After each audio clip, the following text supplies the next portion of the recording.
Hi Kiwi, alright, as promised, I'm going to try the mysterious flying stars, which gives me a set of orbs that orbit around me and deal damage when touched, and also deal special effects. And I can periodically disperse them around me to rotate rapidly, as well as launch them towards a single enemy. That's going to be our build. I wasn't terribly impressed by this in terms of how it feels just in the training room, but we'll give it our best shot, and I'm going to accept that I want to just play casual for an episode. I'll turn off all the heat, and then I'll decide what I think is appropriate, but we'll not do all of it. Maybe one day, but I'm not feeling it right now. So choose newest blessing, options decreased by 1. I think we can increase enemy spawn rate, that's fine.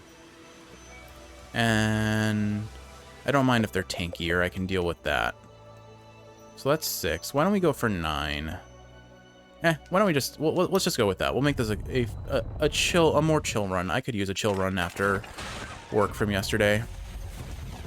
And I guess this has a pretty long range, so I should be pretty able to do a fair bit of damage from a distance reliably. It's funny, like, I've mentioned before that in Hades my favorite build was the shield. Or not the shield, it was the bow. Which you think, okay, yeah, it's a ranged weapon, but I would always get the Aphrodite passive that made it really close range, but hit like a truck.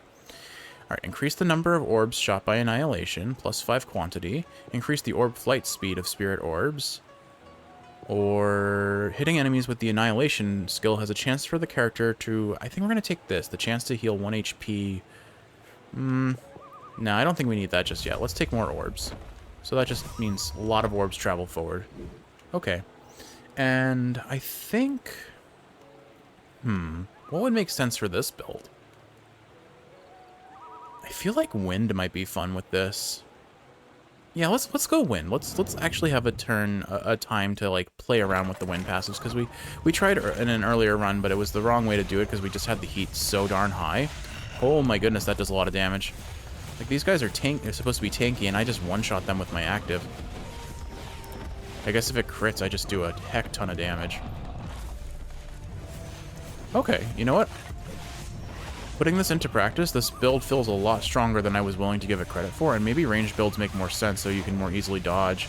Plus, the projectiles penetrate, so they do a lot. They can hit a lot of enemies very easily, and I'm always going to be passively doing damage because my orbs rotate around me. Okay, I didn't give this weapon enough credit. On normal attack, 35% chance to generate a wind blade. During dash, 60% chance to generate a wind blade. When the character is hit by an enemy, apply wind erosion. All right, I think we just go with the on hit. Let's go for the on hit here. Okay.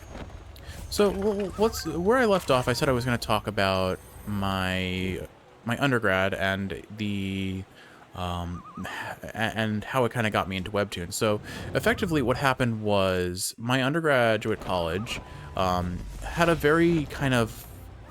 a large population of Eastern continent students. In terms of demographic, I think it was kind of a 3-3-3 or a three-way split between Caucasian students and students of Asian descent and students of Middle Eastern descent. We were a very STEM-focused school between like coding and engineering, biology, chemistry sort of classes. So it attracted, I guess, that demographic seems to be more those demographics seem to be more inclined for that area of study. And I mean, this is stereotyping and making gross assumptions, so I'm going to stop talking there because I don't think it's appropriate. Anyway, let's see. Passives. Infinite passive will no longer release spirit orbs in rotation. It will change to a linear projectile attack centered on the character with a knockback effect. I don't actually know if that's good or not, but it sounds interesting. Hitting enemies with annihilation has a chance for the character to recover HP, or when the infinite passive activates, the spirit orb will directly ascend to the max enhancement level. I don't know what that means. I think I'm going to do this and see what it looks like. So...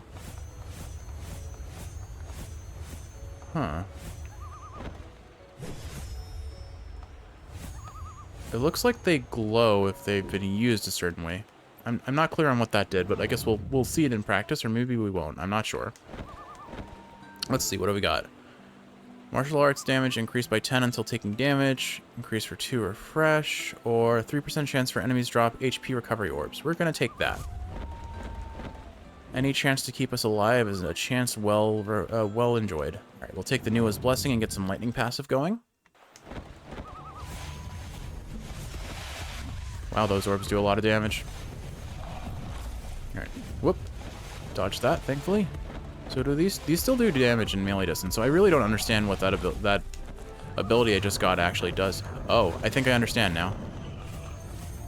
I actually think that might somehow be worse. I mean, if I'm surrounded, it might be nice, but I don't know. I feel like having original Aurelian Soul was stronger. Oh, they bounce. Never mind, it's definitely stronger. As long as if they're bouncing off of walls with that linear, I think, or if they bounce off of enemies as well, I think that's actually way stronger. Okay. I definitely misassumed. You know what? I do think it's going to be less reliable. It may be better in later rooms, but I think this guy is just stuck. Feels bad. Oh. Yeah, I don't actually think that passive is strictly as good. It looks niche, if anything, but I feel like it might actually be a nerf to the spinning damage I would have otherwise gotten. Especially if it doesn't do any increased damage when it does that. I'm also very unclear as to what triggers it, which is its own issue. Maybe when the rooms get smaller or more cramped, it's really good because it bounces off the walls. But until then, I'm not convinced this is that amazing. It just seems prone to missing, honestly. Anyway, I'll focus on conversation in a second. When the character hits an enemy for the first time, applies 3 stacks of Thunder Breath. Apply Thunder Breath when dashing through enemies, and when the character is hit, I think we go with this. Since this is an additive effect that does more damage over time. Or it makes us deal more damage over time, I believe. So anyway, so that's kind of the nature of it. My school had this big festival celebrating a part of Eastern culture that I was actually unaware of at the time. Like, obviously it makes sense that every culture has their own form of some kind of comic book, you know?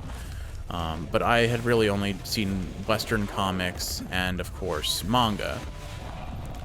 This was really my first exposure to manhwa as it is, which is literally just manga spelt with a WH instead of manga. I mean, well, that is a pretty gross underrepresentation of what it really is. But manhwa has some outstanding art, and I like that it tends to be colored, which you don't typically get in manga. Manga is usually black and white, but it genuinely has some fantastic art design. I mean, if you've ever seen Omniscient Reader or Solo Leveling at its later chapters, you know how good that artwork can look. When Annihilation hits an enemy, the Spirit Orb enhances itself, increasing all damage dealt.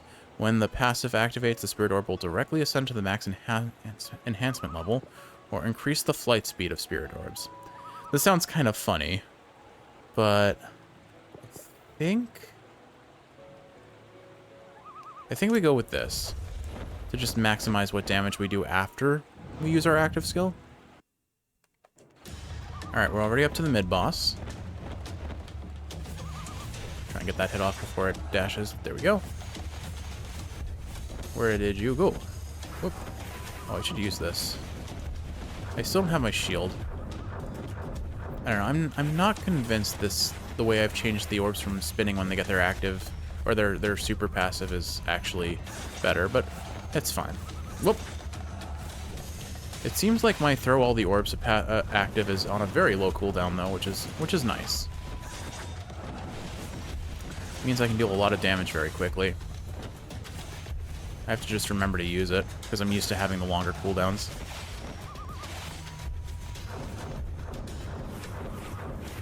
I also have to remember to use my fireball, because that's always pretty much always off cooldown, and I just seem to forget it. Oops, well, I didn't need to get hit by that at all. Oh, I wasted my active there.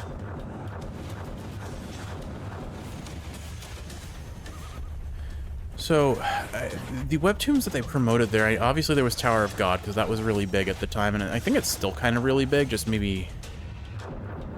I don't know. I don't hear it in the public discourse nearly as much outside of the anime adaptation, which I believe is getting a second season soon. And then there is, what is it?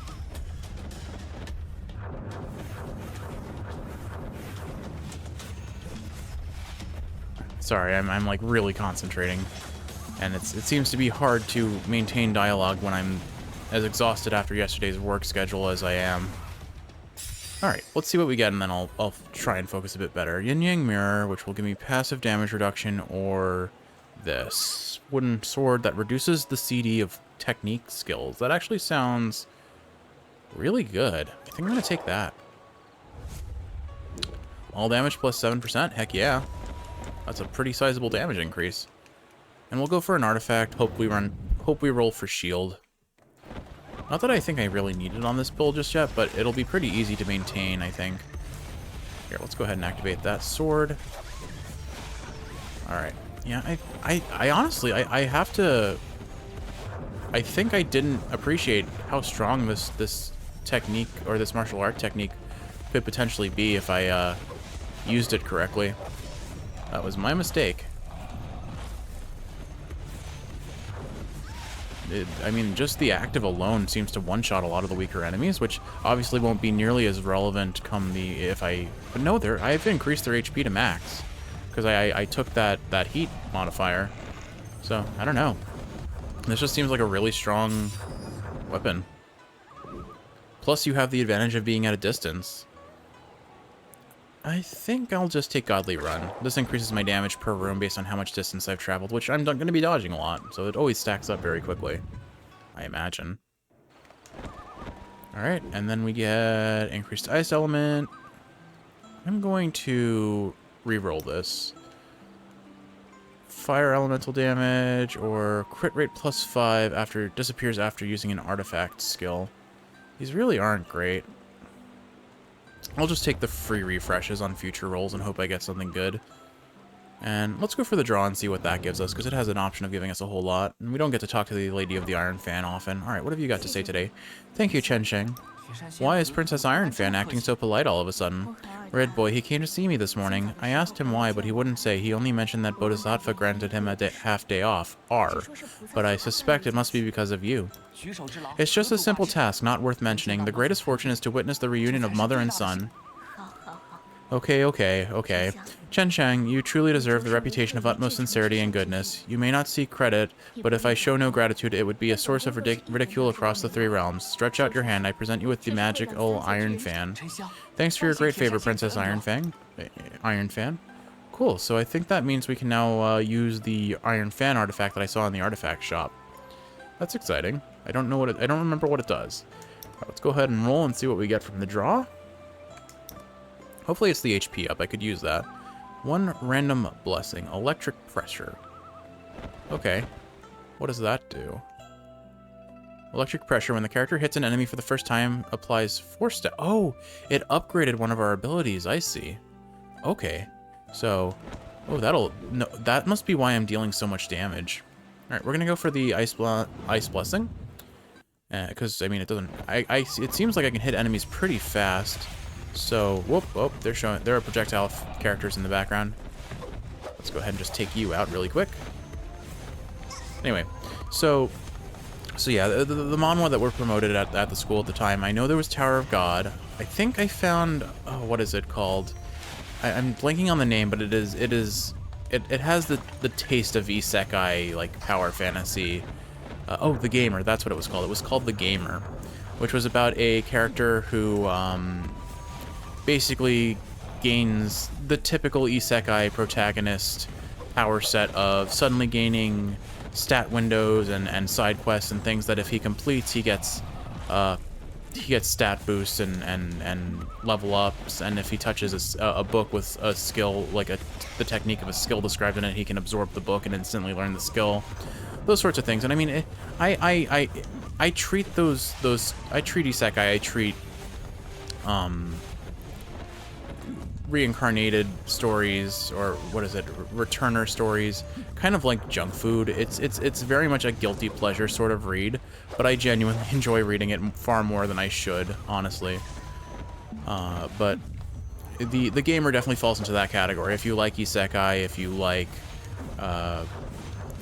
basically a character who breaks the current system and just becomes ridiculously overpowered very quickly, it's a fun read for a while. It feels samey and gets kind of stale after a while, I will say. I think let's go for this. 10% chance to apply Ice Spike when a technique skill hits. Or do I want Frost Crystal generation when I kill an enemy?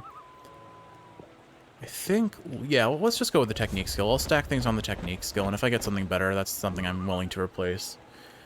And we'll take the Destiny Plate Bead, or do I want... I think I want the Spirit Elements, because I need money to buy a heal before the boss. Yeah, I think that's more appropriate here. This feels like a build that would benefit from attack speed, but only in the earlier difficulties. Once you get too high in difficulty, it just becomes hard to really benefit from attack speed because you have to dash more. I guess there's like a very... There's a peak point for where attack speed is relevant. Make you fast enough that you can get one attack off and then be able to dodge. But after that, it's much harder to really reliably use attack speed at the higher heats, I imagine.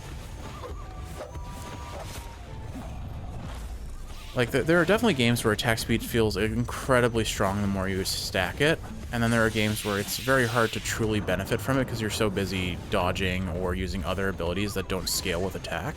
I think attack speed is very subjective based on the build and the difficulty you're running in this game. Like, if I'm running a build that has on-hit passives, attack speed would scale incredibly well with that, or even crit, honestly. It might scale really well with, because the more times you hit with an attack, the more chances you have to crit. But, I don't know, there definitely feel like there are some strong limitations in this game to when attack speed will be useful. Alright, let's see what we get here. I have enough for both Technique Manual and Recovery. Let's see. Increases character's movement speed. The higher the Spirit Orb circling speed, the faster the movement speed increases. Passive activation turns Spirit Orbs into a ranged attack unit instead of a circling around. Increases the orbiting flight speed. Let's try this. That sounds like fun. I don't really know what it means, but we'll see.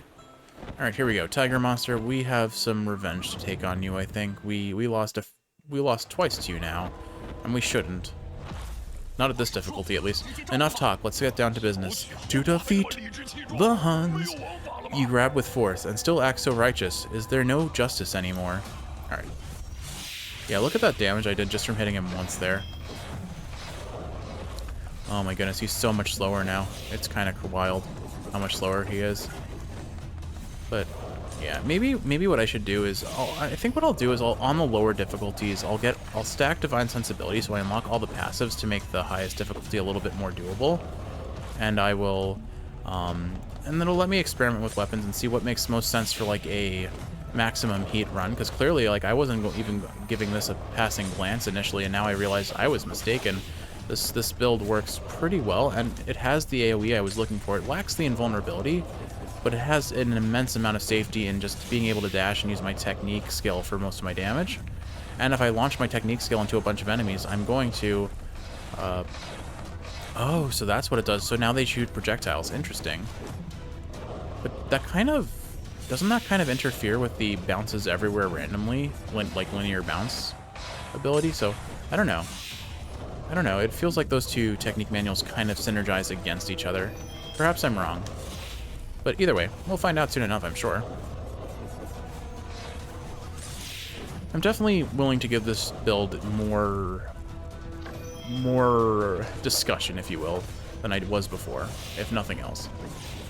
But yeah, like the cool thing about the technique is that like I can dodge and still, if I position myself correctly, they're gonna boomerang back to me and hit the enemies while I'm dodging.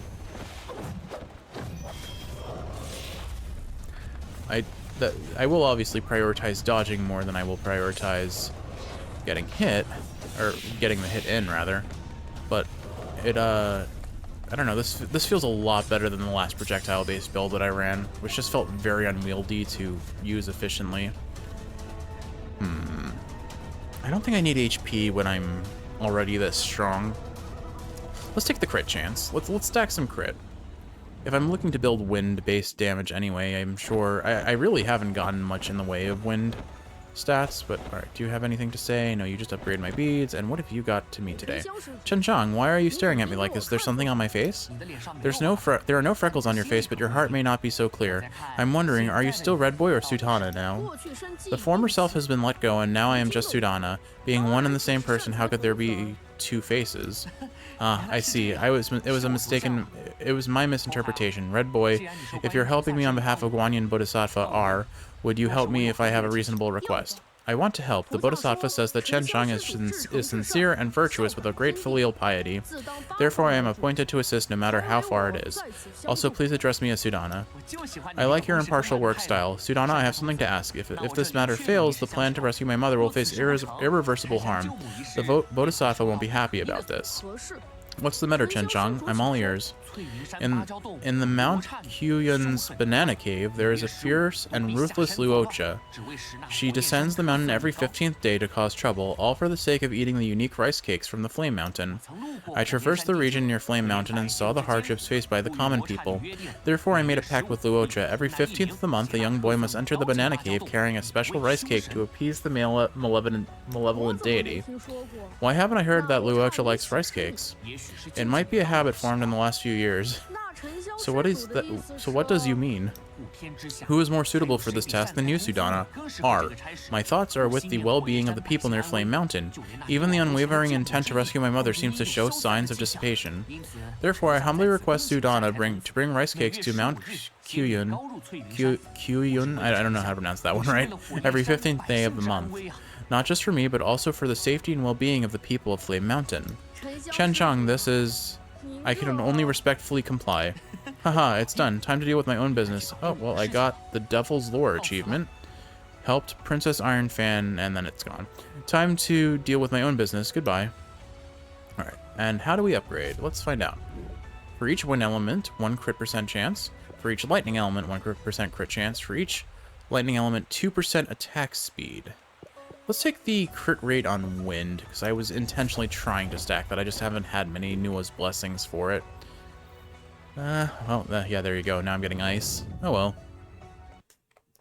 Just know in my heart that I'm trying to build wind. And one day it will come to fruition, I promise. Oh, I tried to use my technique, but it was on cooldown still. But man, just look at it plow through enemies. I'm pretty sure it's the lightning passive I have that's really making it as strong as it is. Because you can hear the zapping lightning effect. I'm pretty sure that's just hitting all of them. Anyway, so what else can I... So the Gamer was definitely one that I binge read a whole lot, especially in undergrad. What else did I start reading around that time? Oh, there's one that I definitely remember. It was called Impulse. Impulse was the one that really caught my attention. It seemed very interesting, and I think I mentioned before, I'm big on psychological thriller. I don't think that's what I'd really call this, but there's a degree of it in this story. Effectively, and bear with me, this is a story that I have not read in almost, oh my goodness, I don't want to think about it, probably almost well, it couldn't be a decade, could it? Oh my goodness, it has to be, because I graduated, oh, that's a gross feeling. It's been a decade since undergrad, almost. Anyway, that midlife crisis ignored, the Impulse was a story about a group of kids who somehow get these very strange powers. They're all particularly unique and are based on their personalities and interests. And some of them are really cool, like someone likes to build and it lets them take little scrap things from around their environment and mesh them into a new creation. And another one is they could create little bubbles that reflect memories, I think, or that might be, I think the bubbles exploded maybe. I don't remember very well, but she was a photographer, and I think, and she could create bubbles that just made these beautiful images that she could then take pictures of. Let's see, when the character's hit, nope. When the character's energy is full, trigger an instance of freeze, or when the character's energy is depleted, immediately summon 2 Ice Spirit and immediately restore 1 energy. Yeah, let's try that. Just means I have to spam my artifacts, but I can do that. Alright, let's go for another artifact and see if I can roll for shield. Anyway, so but the interesting thing about Impulse was that if the kids experience incredibly strong emotions, it would often cause their bodies to corrupt, and that was what was happening to anyone with these powers. Again, I forget how I think it was aliens in some way that caused them to get these powers, but the premise is effectively like if they gave in to their strong desires, strong emotions, it would corrupt their bodies and make them go completely out of control to almost an unsalvageable degree, to the point where like the government deemed them a threat worthy of extermination. And I never finished the story because I was reading it as it was airing, and for some reason, searching Impulse on, I've been having trouble finding it on Google. I imagine if I really tried to look, I could find it, but for some reason, it's been more difficult to locate than I want to admit. But I remember really being into the story, and I thought the artwork was pretty, the characters were interesting, the story was gripping, and made me feel things that are bad sometimes. That's a really weak way of saying made me cry. But I remember quite enjoying it while I was reading it. And from there, I think I just actually discovered the Webtoons app. Somehow I had missed it up until that point. Neither of these really seem good. Unfortunately, this was a wasted room. I didn't get any of the artifacts that I actually could use. Maybe I give up on shield and just start stacking plate bead. I don't know. I know we're going to start seeing the self-destructing enemies soon, so I have to be careful about those. Probably the biggest weaknesses of this build is dealing with projectile enemies, because normally my melee attacks will stagger them and I can then hit them without worrying about being hit by their projectiles, but not the case here. The projectile artist will always be able to shoot, because this does not stagger enemies at all. Yeah, I think most of my hits in this floor so far have been being hit by the projectiles. So I know I briefly name-dropped this in a previous episode when I was really talking about manhwa and webtoons, but one webtoon that I absolutely have to talk about a little bit is Mage X Demon Queen. What a fun read. The characters in that are so fun. They're all kind of a degree of horny, honestly, which leads to some pretty funny comedy. It's never like overtly raunchy, but there's like a subtlety that you know, oh yeah, this guy has a certain fetish or a certain proclivity. I mean, the entire story is built around a human mage named Mallory, who falls in love with Queen Velverosa, the queen of the demons that humanity is fighting against. And the way it works is the demons are all holed up in this tower, and human adventurers are tasked by the government or the kingdom to defeat the demon queen. And to do that, they must ascend the tower, kill the demons, kill all the demons on the way up, defeat the demon generals that are guarding each of the, I think, 10 floors maybe, and then finally make it to the queen. And the thing about it is, Mallory's entire motivation is she has a huge crush on the demon queen. We don't necessarily know the reason, but like all she does is she's an incredibly powerful mage. It's established pretty early on that like she can easily clear the tower.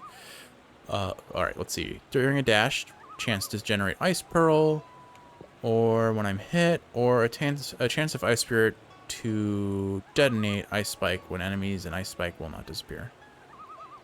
I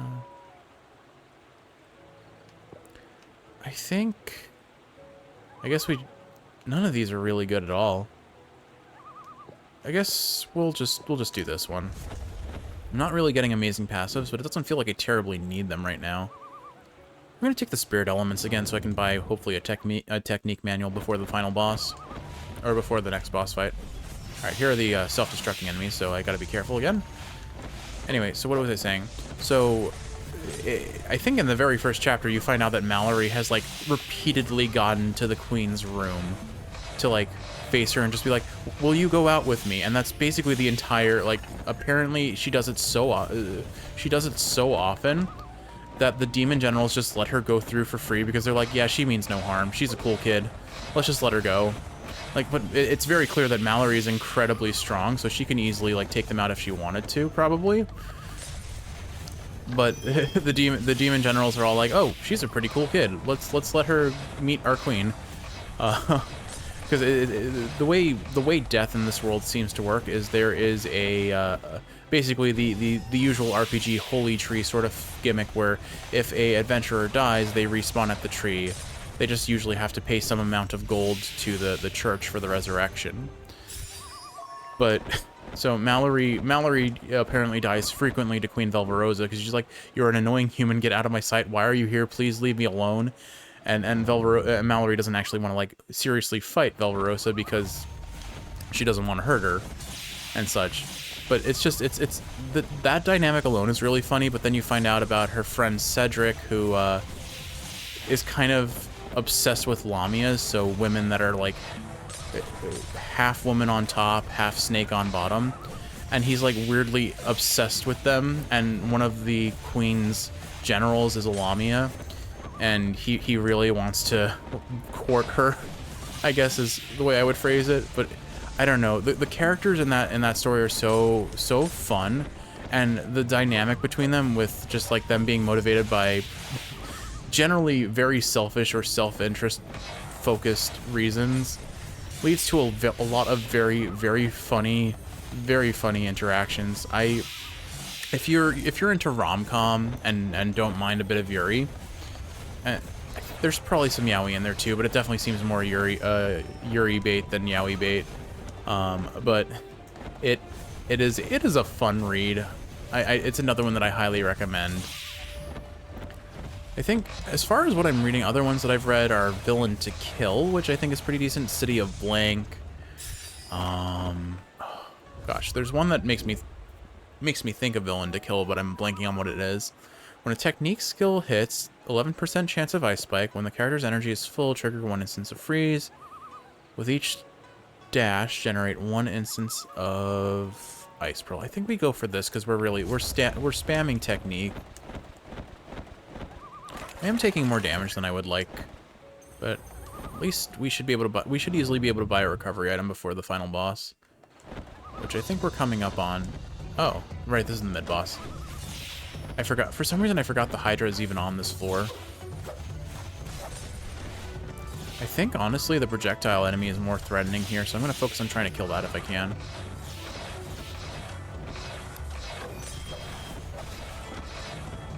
None of them are terribly threatening.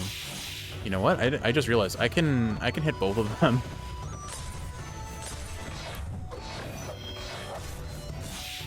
If I position correctly, I can hit both of them with my technique. I should do that more. I should consider that more reliably. Oh, I missed. Positioning is a little weird if I can't see my orbs because I'm dashing too far away. Whoop. But yeah, I do a lot. This build does a lot of damage very early on. Maybe that's the trade-off for not being able to stagger, but I feel like since it's a range build, that shouldn't necessarily be the case. All right, what do we get? It does not want to give me my mirror, or my shield, but at least I got the damage reduction. All damage plus 5% or 3% crit rate. I think we'll just take the flat damage. I haven't had much luck in things that would let me stack crit. Technique manual sounds fun though. Anywho, what else is there? So, I guess, oh gosh, what is the... I'm totally blanking on the name off the top of my head, but there's one that's really interesting, or has another one that has really good artwork. That is the kind of reincarnated, or not reincarnated, but goes back in time to like 10 years prior sort of plot, and then uses the knowledge to like get abilities and not romance, but like, you know, charisma check allies earlier into joining his team to subjugate the great evil that's trying to take over the world. But gosh, I'm blanking on the name. I could look it up in a second. When I finish this room, I'll pause for a second and look it up so I can properly talk about it. But that one has fantastic art. The main character kind of absorbs a dragon's heart fairly kind of midway into the story, and he can kind of partway transform into a dragon. I don't know. That one's been a fun read, but you know, the one that I'll talk about while I can't remember that name is triple S rank hunter. I think it's something along the lines of triple S rank unalive. Well, okay, I'm just gonna say the word triple S rank suicide hunter, I think is the name. It has some other localizations to not use the word suicide, but I don't remember quite what they are. But that one is surprisingly really good with its narrative. Let's see. Hitting enemies with Annihilation will generate HP, increase attack speed of, or increase normal attack speed of Spirit Orb, or hitting enemies will deal additional damage. I think additional damage, because our Y attack is really where all our damage is coming from anyway. Although the extra basic attack speed does sound quite nice. Anyway, so basically the story of this manhwa that I've mentioned is a main character. The main character lives in the typical lives in a world that is pretty well popularized as like a trope in manhwa at this point, which is namely the world has a tower that must be conquered, and each tower has like a quest that you need to complete. Sometimes secret quests. There's info menus that pop up informing you of when you've leveled up or when you've gained a skill or something of that nature. And our main character wants to be a hunter, someone who climbs the tower, but is effectively talentless, or as far as he knows, he has no talent. And then one day he finally is gifted by the system of this world his new skill. But his skill is effectively, when he dies, he gains one ability from whoever killed him, which is literally useless because for it to work, he has to die. Except for the fact that he ends up getting killed by one of the strongest hunters in the world, whose ability is to, when upon death, travel back 24 hours into the past. Alright, let's see what this is. Releases Spirit Orb that remains spinning around enemies until the player recalls them. Pressing the skill key again will recall it. I don't know. That sounds iffy. I think for now, you know what, let's do it. Let's see what this does. Oh, ooh, okay, that could be really, really strong, actually, if it just stays there and does damage. You have my attention. Alright. So I guess we're just not allowed to get wind passives this run. The RNG has just decided that we're not allowed to get any wind passives. Okay, but ooh, okay. It seems like this new active actually is really strong, because it still works like the previous active. It's just now if I dash away and enemies kind of are like, oh, where do I go? I don't know where this enemy, where my enemy is. They just stand on top of the orbs and take all of the damage. That's kind of crazy, actually. It seems super gimmicky, but like, look at that guy. He's just gone. I've basically got a paper shredder that I can just put wherever and leave enemies inside of it. And then I can still presumably do the damage on return. And that's on a 6-second cooldown. But if they're just going to stand in the hitbox, I don't need more than a couple seconds of cooldown. Or it's going to keep ticking down while that's happening. When a technique skill is used, continuously generate 3 stacks of Heavenly Thunder to attack. Alright, we're familiar with that one. Artifact skill deals 15% more damage to enemies with Thunder Breath. Or when the character's hit, I think we just do this. I think we're very much stacking on technique at this point. We've got plenty of money, so let's go for another draw here. See what we can get. And what have you guys to say? Chen Chang, I feel like I'll soon be returning to the Banana Cave, and I won't wait for you here anymore. Fairy, is there anything you need? Don't worry about Chen Chang. No, I just feel like you're about to rescue your mother. It's almost there. If you ever need help in the future, feel free to come find me at the Banana Cave. Thank you, Fairy. Alright. Wheel of Morality, turn... I've already made this joke. Once again, shout out to those who remember the good old days of Animaniacs. Alright, 5% artifact damage isn't amazing since I'm barely using my artifacts. Money or plate bead? Definitely plate bead. Let's try and see if I can max out one of these artifacts now. Because my build seems pretty strong at this point, so I may as well just have fun and go for the artifacts. And I remember I got a passive that makes me do something fancy if I... What is it? If I have 0 energy. So I should just use all of my artifacts when I can. But geez, that paper shredder passive is incredible. It's so strong.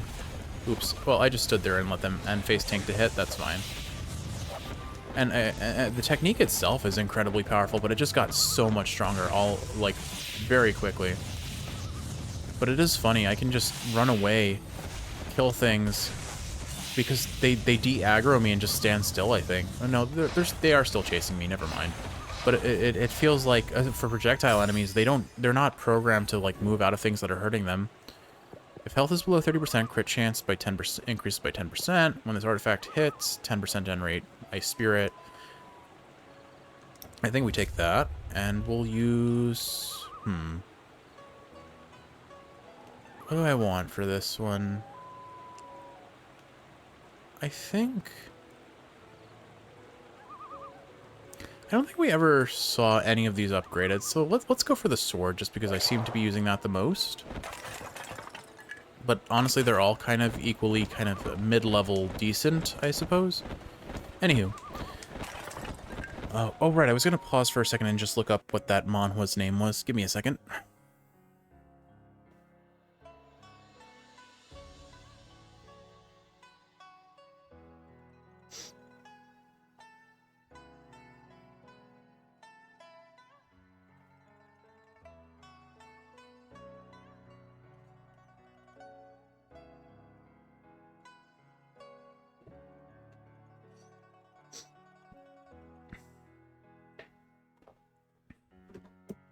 Found it. All right, under the title, it's under the title Doombreaker. So I'll talk about Doombreaker a little bit in a little bit. Well, that was redundant. Oh, hey, look, a Wind Blessing. Excellent. Spawn 1 gust every 7 seconds when the character's hit. Nope. When the technique skill hits, 50% chance to apply 1 stack of Wind Erosion. And the technique skill hits a lot. So, oh my goodness, I just realized the Hydra is a stationary enemy. This is going to be extremely strong against the Hydra. I think I'm going to buy the Divine Sensibility here. I almost left without taking the Seal Shrine. Let's see. Artifact damage. No. Senior Scissor selling price is reduced. Each time a martial arts skill is cast within the room, the damage of the martial arts skill is temporarily increases by 3%. Let's do it. Alright. Watch me destroy this Hydra's health bar. Hey, Big Eye. I'll soon rescue my mother, and I won't bother you anymore. I hope you'll stop causing trouble and gain freedom soon. Alright, watch this. Goodbye, HP bar. Oh my goodness, that's so strong, and I can just use it again as soon as it's off cooldown. So I'll just focus on dodging here. Gain some movement speed here.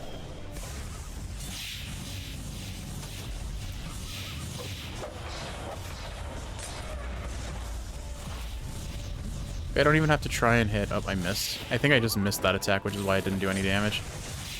But there, it's just every time it hits, it drops passive stuff, or it drops lightning bolts. I forget what the lightning attack was called, but it's super strong. I don't know why I have so much trouble. Like, I should just stand still and dodge like that.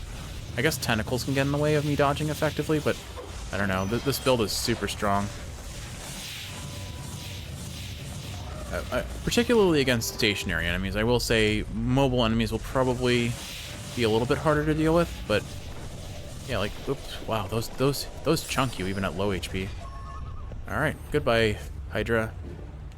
15 max HP. We'll just go for the damage up. I don't feel like I need the HP on this build, honestly, because I'm relatively safe as long as I mine the projectiles. Alright. And what have you got for me today? For each ice element, gain 2 attack speed. After hitting an enemy with Ice Spirit, there's a 100% chance to apply 1 stack of Wind Erosion, which increases our crit rate, or crit rate from Lightning Element. Now, I did get a passive that gives me a chance of spawning Ice Spirits with my artifact. So I think I'll take this, because that increases crit damage. Okay, and then... yeah, let's keep stacking Divine Plate Beads and see what this ends up becoming.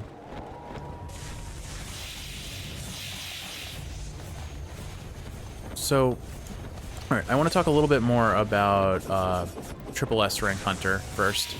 So, again, this one I found because I watched a video by Giguk, who talked about it and was gushing about it, and I'm excited because he also talked about the fact that he's going to probably make an entire video about Omniscient Reader, so I'm very much looking forward to that when it comes out. But for now, what I can say about Triple S rank, if you haven't seen Giguk's video, I definitely recommend it. It's a really good list of recommendations for some good reincarnated stories, but the basic premise is, like I said, the main character eventually gets kind of two really strong abilities. Let's go ahead and get this revive passive, because that's always useful. The main character initially gets only an ability that seems very weak. No. One bit of dialogue and then I'll go on. Chen Shang, do you realize you've made a grave mistake? Oh, why would you say that? The news has spread among the heavenly officials that the Jade Emperor sincerely treats him, pledges a reunion with his mother, and grants him a well-off life. However, Liu Chensheng pays no heed to the Jade Emperor's sacred orders, rejecting him outright and claims his intention to split the mountain to save his mother. Is it true? It's true. Haha, you really are bold. If it were me, I wouldn't dare. Didn't you think about accepting the conditions first, then negotiating? It's better than just rushing in with like this without a plan. There's no room for bargaining when it comes to saving my mother. They can't afford my determination. Well said. I was worried earlier that you might accept the terms of the Heavenly Court, even though it caused me to lose a bet to Han Zhongli. But the loss was delightful. Ha ha ha. You guys. Okay. Focusing. Divine Blade Beat. So the main character first gets an ability that makes it so if he dies, he steals an ability from someone else randomly, effectively randomly, and then it becomes, and then he ends up being killed by effectively the world's top-rated hunter, who turns out to be this absolute scumbag. But the reason why this guy was able to rise to the rank of #1 was because he had an ability that let him return 24 hours to the past anytime he is killed. And not only would that could stack, so effectively once he had that ability, he could travel back in time as many times as he needed. It allowed him to kind of gimmick the system, learn what beat a certain scenario even if he wasn't involved, and then go back in time to beat it. Let's see. With this artifact is cast 3 instances of Windblade. We'll take technique damage plus 3%, please. And so what effectively happens is the main character realizes, wow, this guy is a scumbag. My only way to live with this ability and not get on his bad side eventually and be killed by him is to use this ability to travel back in time and delete this person from existence, pretty much. And I know that sounds grim, but it honestly, like, this guy is just an actually awful person who has killed a lot, like a concerningly large number of people, so removing him from the world is probably a good thing, at least as far as the story has set up.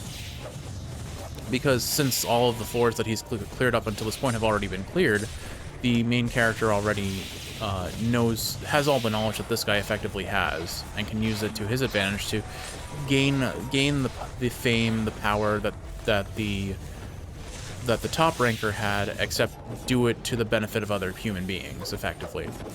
And that kind of becomes how the story works, because not only is this main character using this ability of his own death to turn back time and get a good outcome, he is doing it to get the best outcome. To the point of, like, it can be very disheartening at times, where, like, he is really just hurting himself to go back in time to save everyone.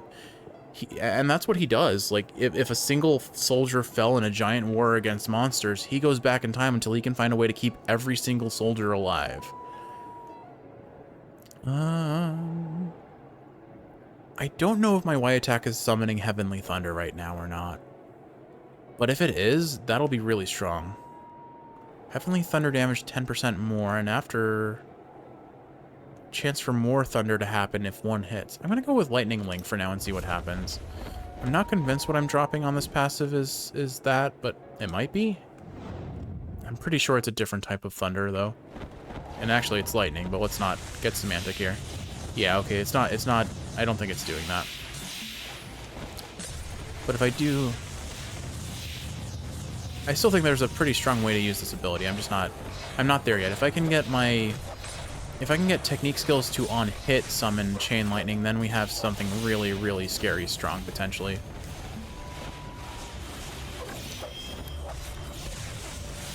What else can I say? So, effectively, the story, like, it starts off fairly grim and pretty edgy, to be honest, and that might be a turnoff for people initially, but I urge you to read through it at least a little bit, finish, like, one of its major arcs, and then decide if it's worth your time.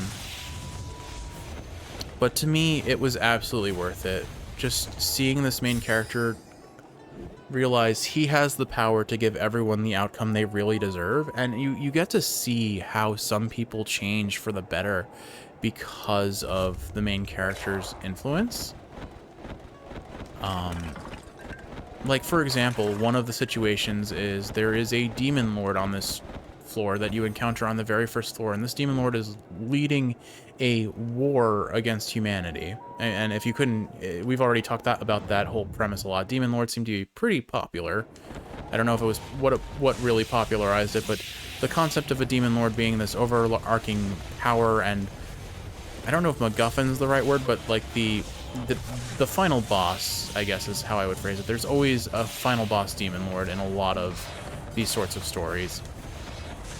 But you find out that the demon lord became the way they were because the kingdom that you are allied with treated her as a heretic, and simply because she had the ability to like heal people, she was treated as a witch, and it wasn't even her fault. People started calling her a saint because she was helping so many people. But the church of this kingdom was like, well, that's sacrilegious, and we can't allow that. This must be an actual witch that's corrupting the masses and brainwashing them. And so they lead the army against her village and wipe it out, and basically she is the only one who survives, and she swears vengeance against humanity for their cruelty. And so what the main character does is he effectively is able to undo that thing, that instance from happening. Not through his like time travel mechanic, but through kind of the mechanics of this of the system. I don't want to like go into too much details because it's a little unwieldy without like reading it yourself. I don't think I could do good justice in describing how it worked. But I can very confidently say that it was a very satisfying conclusion. I would consider it a very satisfying outcome, personally. And it was really cool to see this take on the reincarnated sort of story. Like, I would say, for example, if you've ever seen ReZero, which has a very similar ethos to it, and like the main character wants the best possible outcome, but where ReZero sometimes just feels kind of almost like torture porn, admittedly. Like, there are just some times where the only goal of an episode is to make you feel really awful for either the characters or the main character or what the story is going through. And don't get me wrong, there are instances like that, but I guess it's hard to explain, but Triple S Rank Hunter does something different with it, I suppose, and it feels notably different to me. But it has some genuinely phenomenal character writing and story beats, and I highly recommend it to anyone who is into that kind of reincarnated. It does have a degree of power fantasy to it. You can't get away with in these sorts of stories. It's hard not to have that, but it is absolutely worth at least checking out. And if you like it, if you like the art, if you like the characters, and you're interested to see where the story goes, it goes places.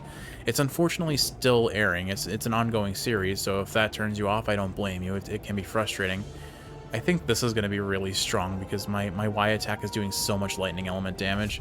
Even if I lose it on hit, the couple hits I get first will make it very strong. None of these are really great for me, so I guess I'll just take the spirit elements and buy whatever I can at the shop before the floor boss. But oof, man, I am doing so much damage. I know I'm activating the the upgraded sword attack, but it really doesn't seem like it's doing anything. I see the letters and then I don't actually see what the swords are doing. So maybe let me try and generate some energy and then just use the sword attack and see what it's about. Okay, here we go. What do you do? Okay, it does some reasonable damage. Doesn't feel nearly as powerful as some of the other ones we've had, though, which is definitely a bit disappointing. I'll try and upgrade the mirror now and see what happens with that. On the other hand, this passive is so strong, or all the passives I've gotten on my technique now feel incredibly strong. And I just have to kite the enemies through it, which is really easy. All right, so yeah, why don't we end it there about the... We'll go for the ice passive. We'll end the conversation about triple S rank hunter. I know I'm not... When you're doing something unscripted like this, it's hard to do a story like this justice in any capacity, and I openly acknowledge that what I've described here may not be enough to sell you on it, but if I were to rank my current, like, top 10, or let's say top 5 manhwa, and that might give you a sense of what I like if you have any experience with these stories. My number 1 manhwa, I think right now, for me, a story has to be complete for me to really, truly recommend it. And of the ones that I've listed, really only Omniscient Reader is there. Of these stories, do I think it is... Oh, actually, no, I take that back. There are 2. It's Omniscient Reader and there's Bastard. And if I were to rank these 2, I don't think Omniscient Reader, based on being completed alone, is enough to put it in a top 3 spot for me, honestly. I think it's absolutely worth reading if you like a good action, power fantasy sort of story. But I would say... Or did I say Omniscient Reader? I meant Solo Leveling. I mean, Solo Leveling is complete. Omniscient Reader is still ongoing, but its web novel, I think, is complete. Let's see. When the character's energy is full, no. Nope. Frost Guardian, when the character's hit by an enemy. There's no winning. I'll take the Ice Spirits since I have something that scales with them. Immortal Tai-Bai Chen Sheng, why have you come again? Chen Sheng, you are quite a celebrity in the Heavenly Court. Half a month ago, you became the top topic after they knew you rejected the court. What are they gossiping about me? There are 2 opposing views among the people. One group thinks you don't appreciate the gifts from the Heavenly Court and are foolish and reckless. The other group believes you fear no authority, act with sincerity, and display touching filial piety. So I've come. You came. I'm here to boost your spirits. You must save your mother. Don't let our sect be defeated. As the initiator, I can't bear the shame. Haha, rest assured. It looks like everyone's kind of rooting for him now, which is nice. Anyway, so I think my number 1 manhwa that I would recommend if you really like psychological thrillers and suspense and murder mystery type, or not quite murder mystery because you know who the murderer is, but you don't know how it's going to end. But that kind of vibe is 100% Bastard. Bastard exclamation point is how it's written out. It is 100% worth your time. It's on Webtoons, but they do this, like, what is it, daily pass thing, which makes you have to read, like, 1 chapter at a time, which is super lame. Wherever you read your stories, I know you can legally read it on Webtoons, at least. The next one after that, I think, would be Omniscient Reader. I really, really, really have been enjoying Omniscient Reader, and I am so interested to see where it's going. To the point I'm genuinely considering picking up its web novel if it has a translation and just reading that because I'm too impatient for a 1 episode a week sort of story. And I know for a fact I will still read that manhwa as it airs, regardless, just to see how they decide to illustrate things.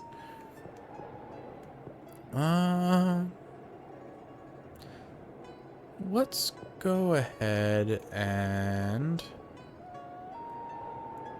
take this one, Gale, for the passive crit buff, and we'll put it on shield since I'll be using that pretty often. That makes sense. And a technique manual, heck yeah. So those would be my top 2. My number 3 after Omniscient Reader would probably be... this is a tough thought. I think number 3 would have to be Triple S rank Hunter, and I would honestly rank it higher if I was just going based on story. Because I genuinely think it has a better story than Solo Leveling. Solo Leveling is fun, action, but its story in some aspects is a little bit more lacking. It feels a little bit more generic, but still has a very, very distinguishable identity. So that's... I'm not trying to discredit Solo Leveling's story. I just feel like its character beats, its plot developments didn't carry as much weight as the others, as Bastard, or Omniscient Reader's Viewpoint, or, what was it? Or totally blanking. My apologies. But the one I was just talking about, Bastard, Omniscient Reader, Solo Leveling, and now I'm talking about Triple S Hunter. So, yeah, I think Triple S Hunter, in terms of story, would be second for me to Bastard, except... Yeah, I think right now for me, in terms of story, it's Bastard, then Triple S Rank Hunter, then Omniscient Reader's Viewpoint. And then I'd say after that is solo leveling, because again, it is a very good, it's a very fun read. Normal attacks now launch an additional 2 Spirit Orbs.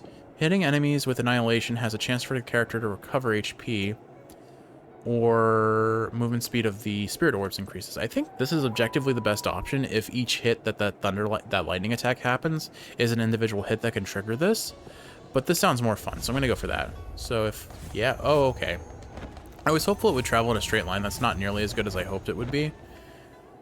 But I guess if it's point blank, it should probably do a lot of damage. All right. Blessing of Nuo for wind. Finally, another wind passive. Let's see. Accumulate energy and apply Gale to myself. When a character is hit, when Windblade damage does 15% more, and after the Windblade hits the target, there's a 10% chance to trigger Storm. I have Windblade on auto attacks and auto attacks alone, so that doesn't seem terribly great.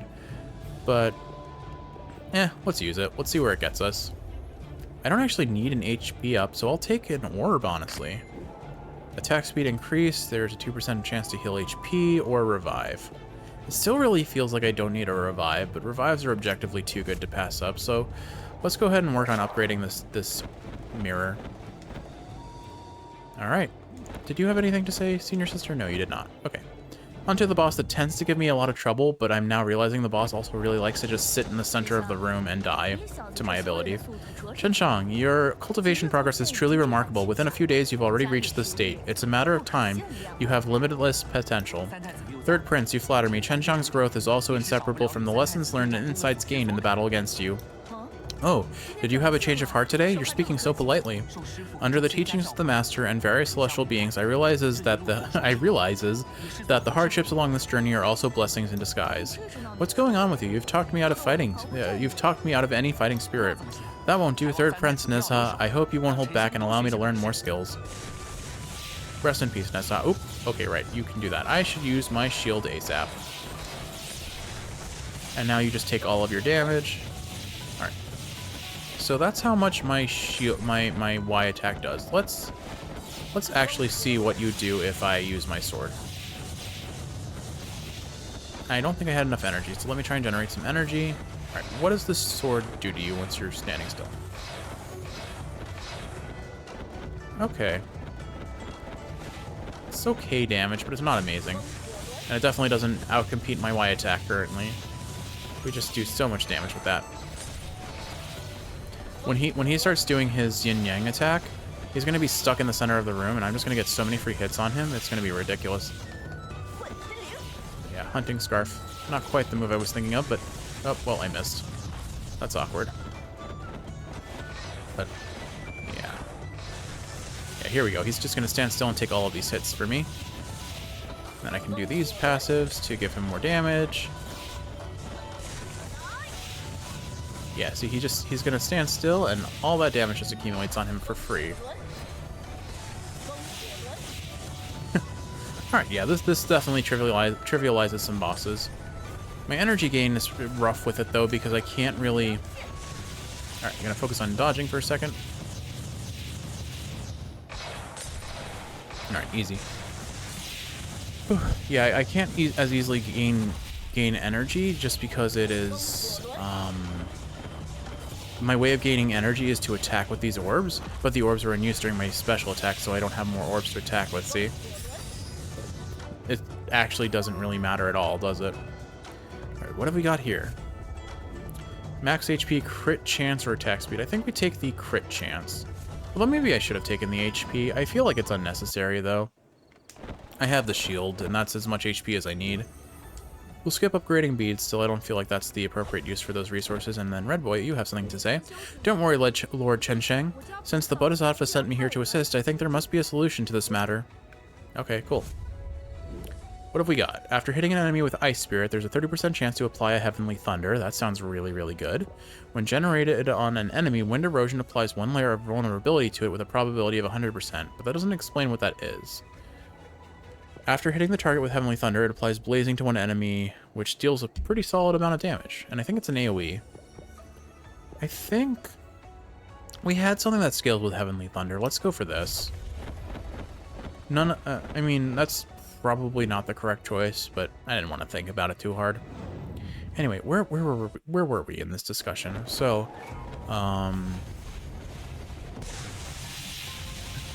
goodbye enemy HP bars.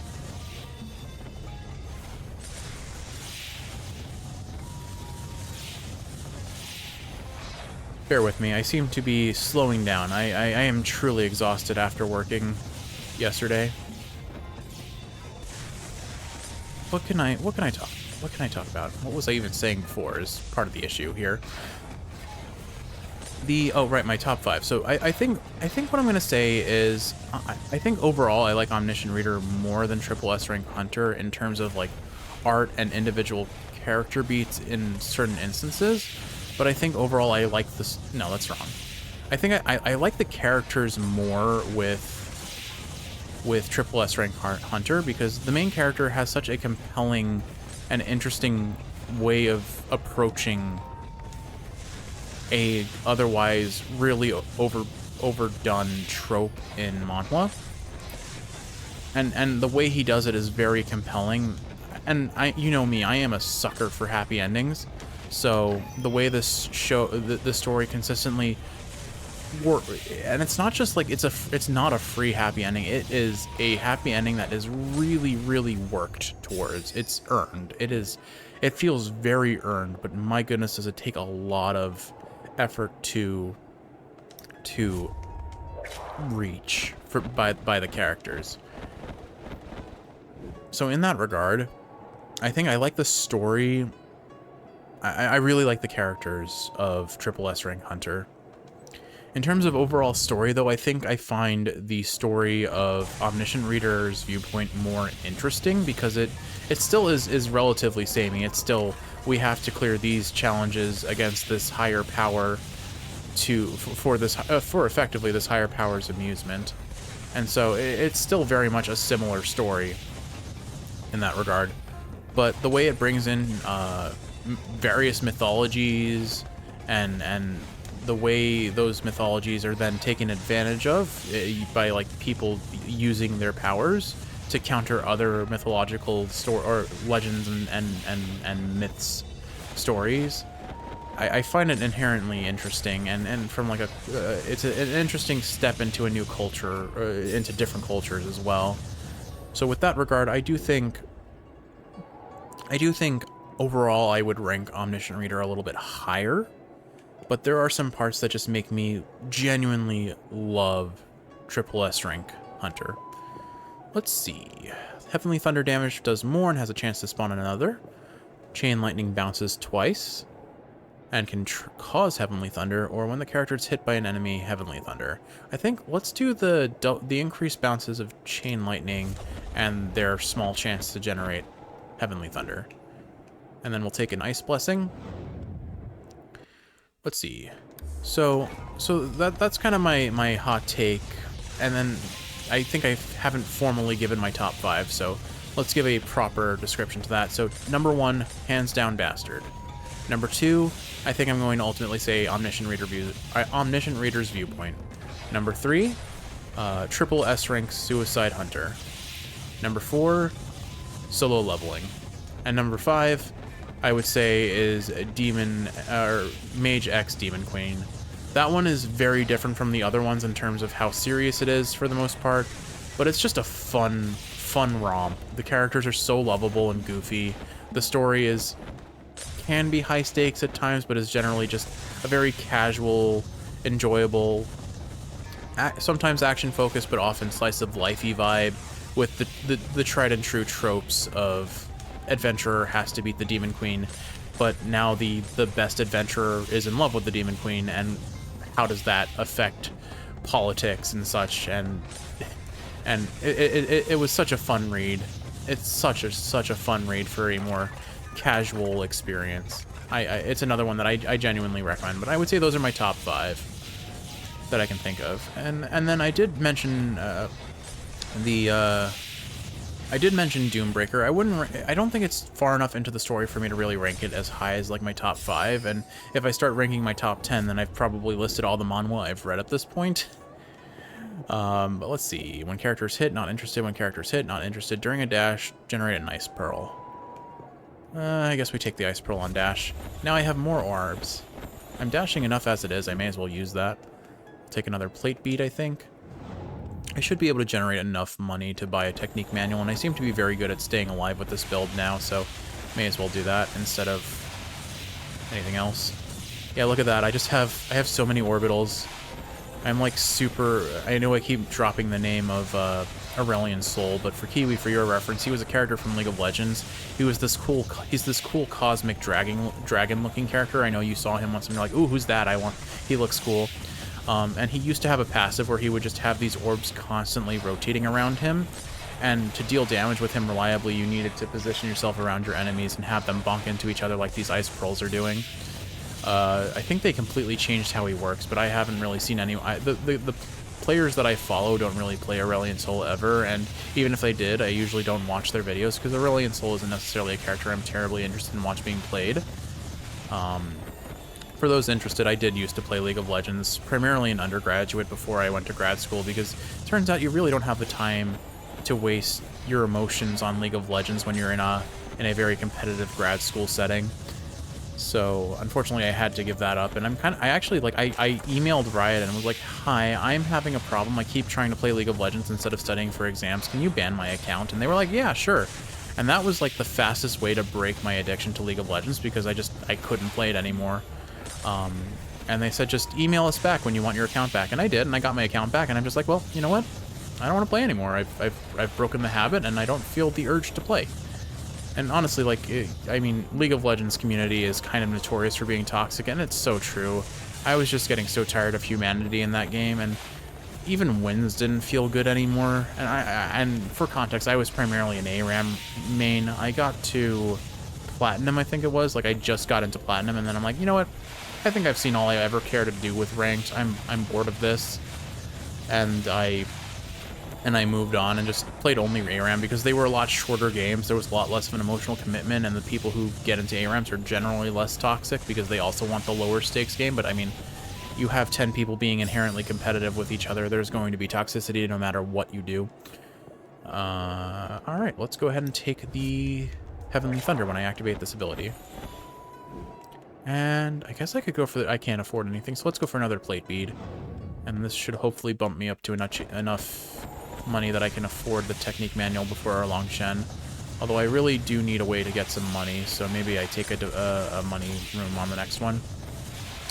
But yeah, I'll save League of Legends for another episode. I'm honestly thinking about playing some of the Riot Forge games on this channel, and so I'll save my talking about League of Legends for then, honestly.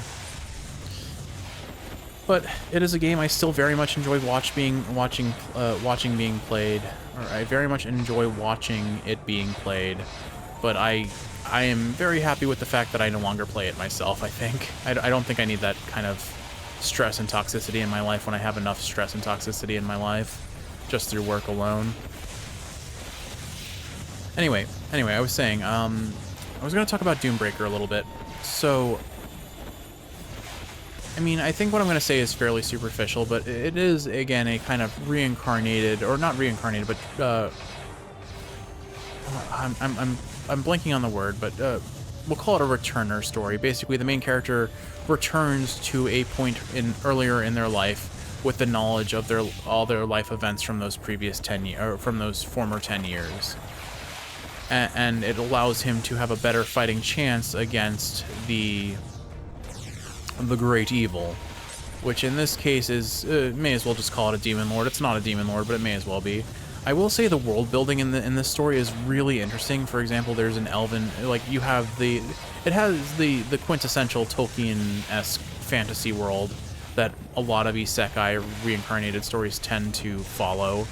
And the main character is effectively a former major hero who was effectively the only survivor to face the great evil at the end, but ends up dying to that great evil. But the gods who are watching this show between the demons and the humans is like, we don't want this story to end. It was too entertaining, so what we're going to do is we're going to let you have a chance to try again. And so they send him back in time 10 years with all of his knowledge intact to try and have a better chance at accomplishing this goal of defeating the great evil.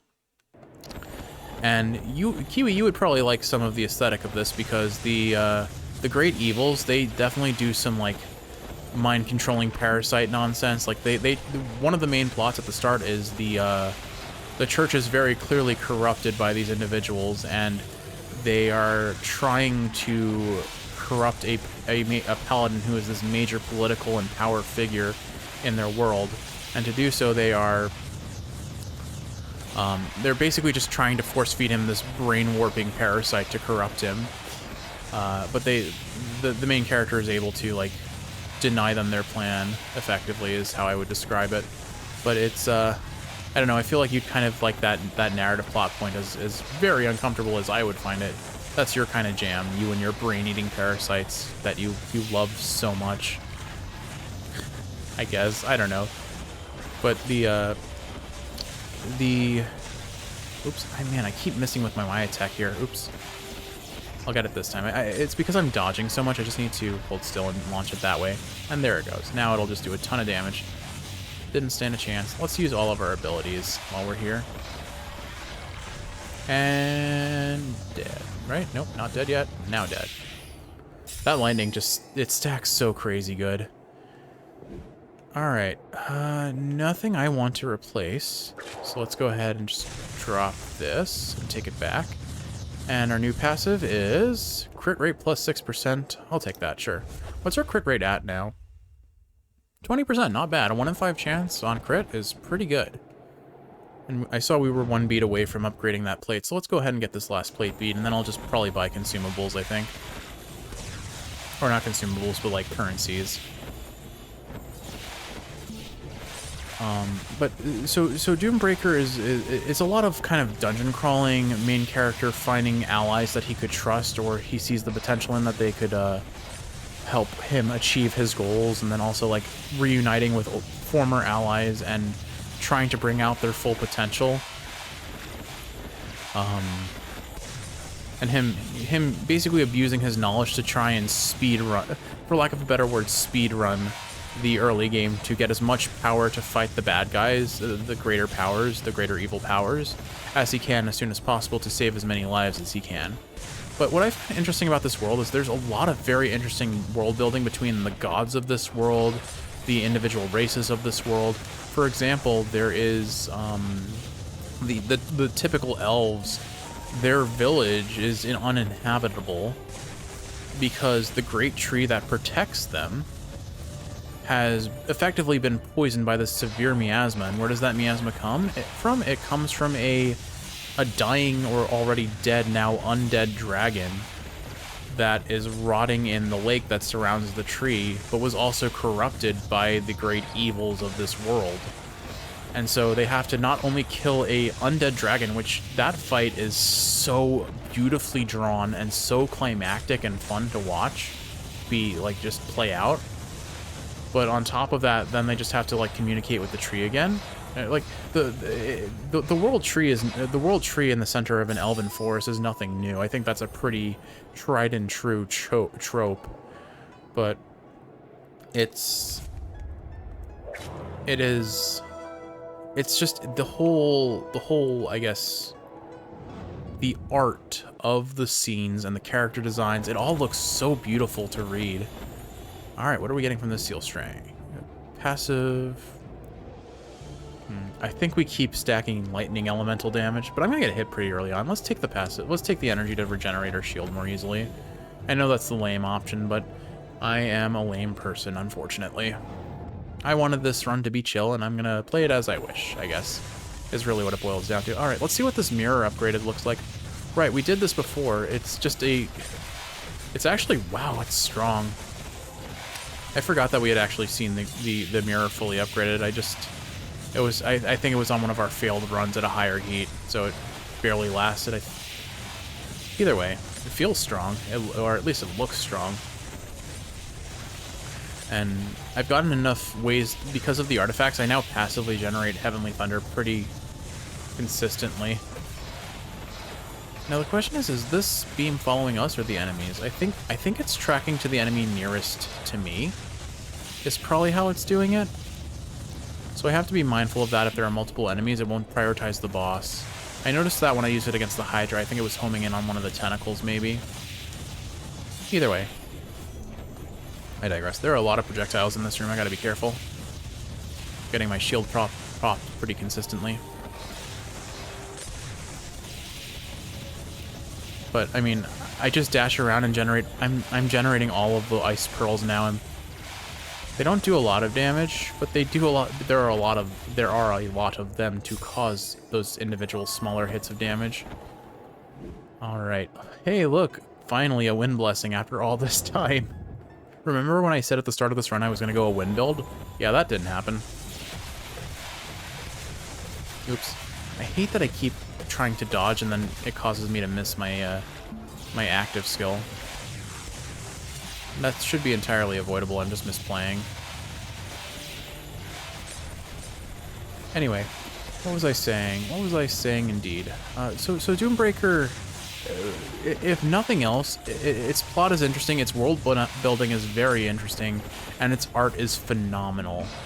And if you're looking for just a well-illustrated action series with kind of a bit of a dungeon crawler, finding allies to defeat a greater evil, and using the knowledge of effectively a previous life to, if not speedrun, definitely like gain as much power as quickly as possible to defeat this huge threat. It's definitely a fun read. It's ongoing, and it's not super far into its story. I think maybe it's at most 80 chapters now, which compared to a lot of the other manhwa I've talked about, it is pretty early on in its story, I would say. But it is it's been a fun read. I've been enjoying it thoroughly. Granted, I haven't read a chapter in a while because I'm just letting a whole bunch of them stack up so I can read them all at once. I tend to favor binge reading manga and manhwa. It's very much okay, when the character is hit by an enemy, why am I only getting hit by enemy passives? Well,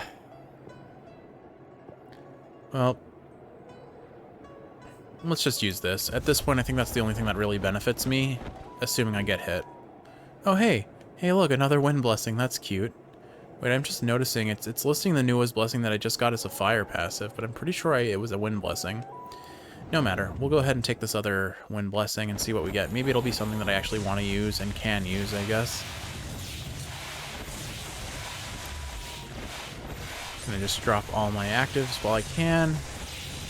Here, have a giant beam. I do very much wish that these artifacts drop when you cast them, not with a brief delay after you cast them, because that's a huge problem for me. I keep moving to a position where I wouldn't ideally have positioned it. It is what it is, though. We can manage. It's unideal, I suppose. So this build is pretty funny because, honestly, my auto attacks do next to nothing in terms of damage, but I press the Y button and these enemies are just deleted with lightning. It's pretty funny.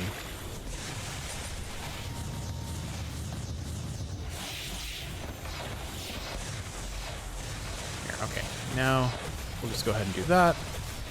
You know what I think it is if I cast the artifacts while dodging, I actually don't stop, but if I cast an artifact while I'm standing still, I actually get locked into an animation, so maybe it's supposed to be that I can't move this whole time. I wonder if it actually is supposed to drop where you cast it, but I keep casting it while dashing, and it cancels the animation. Now, is that the case if I cast this first, and then so I can animation cancel the artifact activation by dashing, which is fair. I do like that. I do like that you can animation cancel that, because that is a super risky technique to use otherwise. We'll finish this guy off with the Divine Sword. And our final blessing of the run.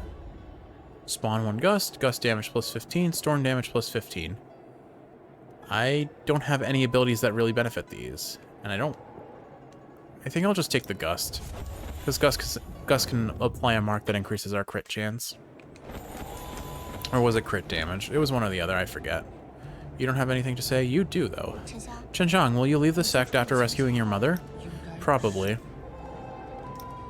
Oh, she's sad. What have you got to say, Red Boy? For each ice element, elemental blessing, attack speed +3. After hitting an enemy with storm, there's a 100% chance to generate flame. Damage +1% for all fire elements. I really don't have anything that scales amazingly with this, so I guess I'll just take the attack speed. How does that look? That's actually pretty noticeable. That's a pretty sizable attack speed increase. It seems like one of the biggest weaknesses about this, though, is because I have the passive that makes me throw 3 at a time. Every now and again, I'm making a throwing animation, but I'm not actually throwing everything. Like, I'm attacking faster than I can actually attack. That's not good. They should have made it so the orbs travel back as fast as your... That's it. The return speed of your orb should scale with your attack speed. Or I guess maybe this is really what it is. After hitting enemies with basic attacks, there's a chance to gain 1 temporary spiritual sphere lasting for a certain duration. Or just increase the base chance of spirit orbs. We'll just take... There's the solution to my problem. Now, okay, let's see if there's ever an instance where you only throw 1 orb. Doesn't seem like it, which is good. Alright, I was going to buy a recovery, but I don't need it, so let's go ahead and buy the external currency instead. And what do you have to say, Red Boy? Don't worry, Led Chenxiang. Since the Bodhisattva sent me here to assist, I think there must be a solution to this matter. Alright, there is a 3% chance of enemies dropping HP recovery orbs upon defeat. Upon entering a room, crit chance increases until using artifact skill. Alright, we'll just take the martial arts damage. I don't think... I'm going to get hit no matter what I do, so I'll just take what gives me damage in the brief temporary window where that doesn't happen. Alright, Erlong Shen, are we going to send you flying off into space again? Alright, go ahead and use your Jarvan ultimate. Nope, never mind. Dear nephew, are you determined this time, unafraid to face any consequences? Erlong Shen, whether you meant well or not, my mom is safe now. I might call you uncle this time to express my gratitude. However, my mind is made up. I will save my mother at all costs. Please, uncle, move aside. You don't need to thank me. Detaining your mother is just a family rule. However, given the circumstances, I should probably yield the way for you. I'd be grateful if uncle allows me to pass. My duty is clear. You won't get the access easily. I'm curious, with your determination, how much can you handle? Good. Please, uncle, enlighten me. Alright, cast my shield, and just drop all the damage on Erlong Shen. Since I've got a whole lot of... That traveled straight through him. Okay. Let's go ahead and drop our mirror.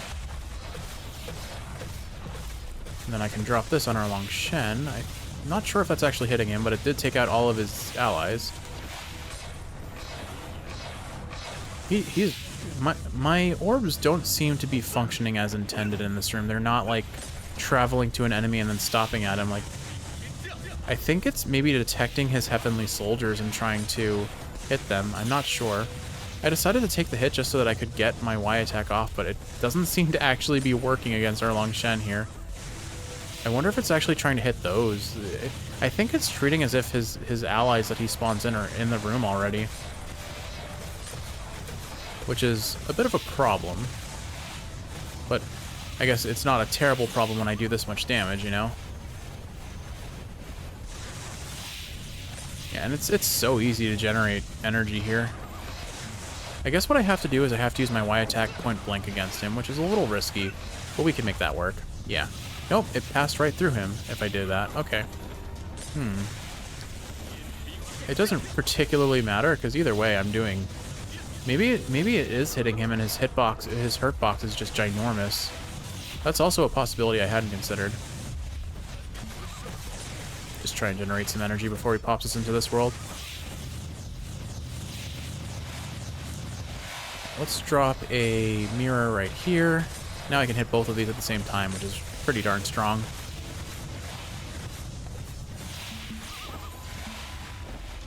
Alright, so we took one hit, but I suspect that I won't have to take any more hits after this. My goodness. Yeah, well, in typical fashion, when we finally get to this point, our build has scaled out of control. It just... I think they're actually still hitting him. Maybe. Let me try and just cast this like so. No, they're not. They are not hitting him. Okay. Oh, that's still fine because I just have so much damage.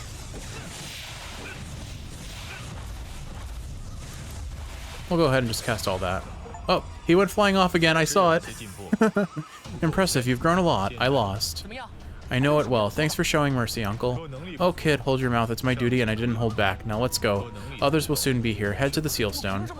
All right. All right. Can we cleave the mountain today? Oh, everyone's here. Chen Zhang, are you ready? Ready, Master. Now that you've made up your mind, don't waver. Go for it. Thank you, senior sister. Child, go ahead. We'll bear this thunder penalty to get together. Mother, I'm here to rescue you. Ah!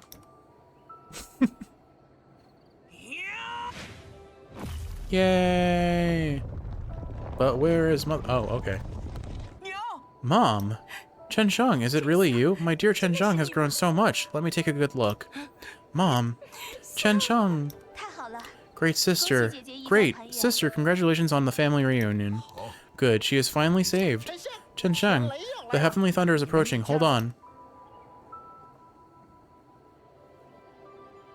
He's doing the animation that he does for his artifacts, I think. Did he just seal himself? Chen Zhang! Chen Zhang! Mom, you all stay back. This Heavenly Thunder is indeed formidable. Chen Zhang, why do you insist on facing it alone? I would rather not be rescued even at the cost of my life than see your suffering. Mom, to see your face again, even if I die here, I'll be content. Chen Zhang, I'll cast a spell to aid you, my child. Ah!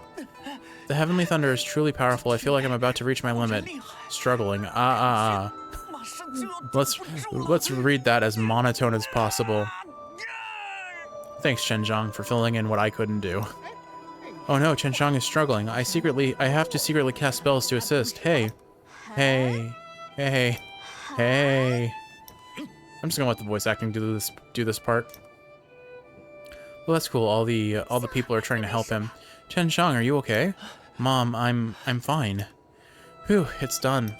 Wonderful. Oh, hold on. Did he just like click and drag into existence there? Hold on, there's a decree from the Jade Emperor. Immortals pay close attention. Hua Yu Sanyang violated the heavenly laws and should face thunderous punishment. If one thunderous punishment is not enough, then bring down another. Ah, hold on. Guanyin Bodhisattva? May I know the Bodhisattva's perspective? Your Majesty, Chen Zhang is wholeheartedly saving his mother with great filial piety. Hua Yu Sanyang has been detained on Mount Hua for a long time, even undergoing heavenly punishment, yet they remain safe and sound. Isn't this the will of heaven? I hope your Majesty will comply with the divine will and spare Chen Zhang's family. It further demonstrates your Majesty's and the heavenly court's adherence and reverence for the heavenly way. I hope your Majesty will comply with the divine will and spare Chen Zhang's family. It further demonstrates your Majesty's and the heavenly court's adherence and reverence for the heavenly way. Well, you are right. I should follow the heavenly way, align with the divine will, and considering the Bodhisattva's plea and Chen Zhang's sincere filial piety, I won't pursue the matter of Hua Yu Sanyang and Liu Qiancheng. Thanks to the Jade Emperor, thanks to Guanyin Bodhisattva. However, this is a special case. The heavenly law against intermarriage between humans and deities cannot be altered. If immortals feel that there are other heavenly rules inconsistent with the world, they can go to the heavenly court to discuss and make adjustments. Understood. Niece, when Chen Zhang grows up, he can come to the heavenly court for a job. Thank you, Jade Emperor. Great, it's perfectly done. Let's go. After the gods bid farewell to the Jade Emperor, they also bid farewell to the Guanyin Bodhisattva. Chen Zhang, let's go home. The Chen Zhang family left the mountain with senior sister. Afterwards, the 8 immortals also discussed which heavenly rules to modify and happily left Huashan. I assume that means Mount Hua or something related to Mount Hua. Thanks a lot, Great Sage. No need for thanks. I quite like Chen Zhang. By the way, the Heavenly Thunder is quite formidable. After assisting in the battle for a while, I'm feeling exhausted. I'll head back now. The Great Sage, equal to heaven, left Mount Hua and returned to his own cave. If I had been a bit more reckless and persevering back then, Mother and son reunited, successfully rescued the 3 The Three Graces. Senior sister, you wanted to go to the Lantern Festival down below the mountain, right? Let's go together. Chen Shang, are you serious? No, because there's something I need to resolve first. Chen Shang, can you wait for me?